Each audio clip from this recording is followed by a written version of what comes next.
Right, Shalom. First, I'd like to give all praises unto Yahweh, Bahasham Yahushai, and double honors unto the apostles and elders of GreatMillStone, and honors to you brothers out there on the highways and the byways teaching this word in all sincerity and in truth.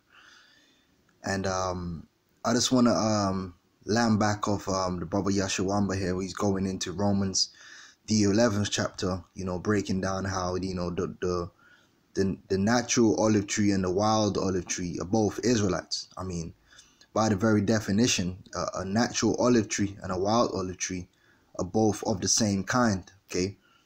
They're both olive trees. The difference is in nurture. The difference is in cultivation.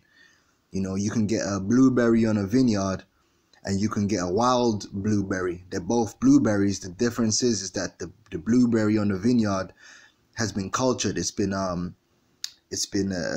pruned. It's been dressed a certain way, whereas the wild blueberry tree is gonna grow however the hell it feels like, and that's basically what's it called? The comparison between the Israelites that were in Judea, within the province of Judea, who were they were allowed by the Romans and to continue their Greek customs, something they fought the Greeks.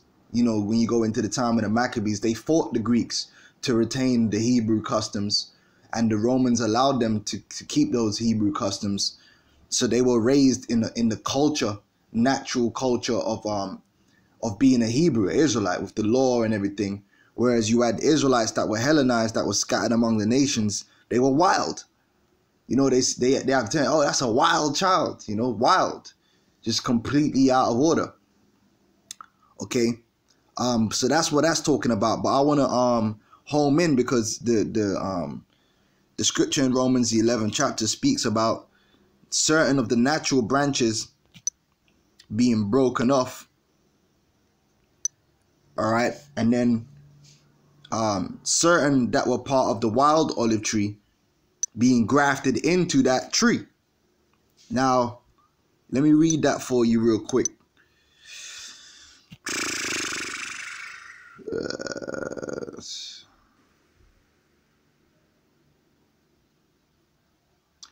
Verse 17, and if some of the branches be broken off, and thou being a wild olive tree wert grafted in among them, and with them partakers of the root and the fatness of the olive tree, boast not against the branches, but if thou boast, thou bearest not the root, but the root in thee. Now, what does it mean by certain of the branches were broken off? Meaning, you had Israelites in Judea that believed on the Lord. And because they believed in the Lord, all right, they were found, they were basically given life. They were found to be profitable. They would remain. But the ones that didn't believe in the Lord, basically, they were cast out of the nation. They were cast out. And then these Israelites that were scattered, the wild olive tree that believed, they were brought in. And that basically was going to be the foundation of the restoration of the nation of Israel, through that remnant, through that elect that believe in the root, who believe in Yahushai, because it's all in Yahushai. And if you're not in Yahushai, you're going to be cast out. Now, to back that up,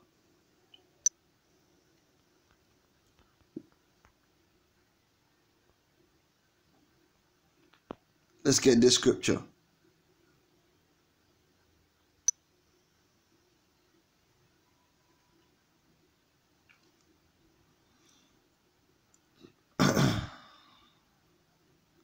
Matthew 18:16, but if he will not hear thee, then take with thee one or two more, that in the mouth of 2 or 3 witnesses every word may be established. And if he shall neglect to hear them, tell it unto the church. But if he neglect to hear the church, let him be unto thee as a heathen man and a publican, meaning he's ousted, he's outside now, he's been broken off. And that's basically what it is. If you don't take heed to this gospel, if you don't walk in the spirit, in the ways of Yahushai, basically you are removed from the nation, so to speak. You are cast out. You are broken off. And that's what happened to a lot of them Pharisees. They were Israelite of Israelites, but because of their lack of belief, because they didn't receive Yahushua, spiritually they were cast out of the nation. They were broken off. And then you had men who weren't Israelites of Israelite, who weren't, you know, they weren't circumcised on the 8th day and all that business. They were basically Israelites that were out there crazy as hell. Through their belief in Yahushua, they were grafted back into the nation in him as part of that remnant, the elect, that would form the foundation of New Jerusalem. So I just wanted to add that, man, that, you know, the branches that were broken off were the Judeans, were the Jews who had the customs, who were brought up in the customs, who were part of the Judea, who didn't believe. And the wild olive tree were the Israelites that were scattered. So many of them were Jews too. Israelites that were scattered among Asia Minor, who didn't grow up in the customs. They didn't grow up as Israelites. They, for all intents and purposes, outside of the fact that they were of the seed of Israel, they weren't Israelites because they were practicing the customs of the heathen. Yet through their belief in Yahushua, they were grafted back in. Why? Because ultimately they were destined to be part of that elect, that remnant that was to be saved through the Messiah. So they became one in the Messiah. As it is written, there's no difference between Jew and Greek, for all are one in Yahushua. So with that, I'm going to say shalom.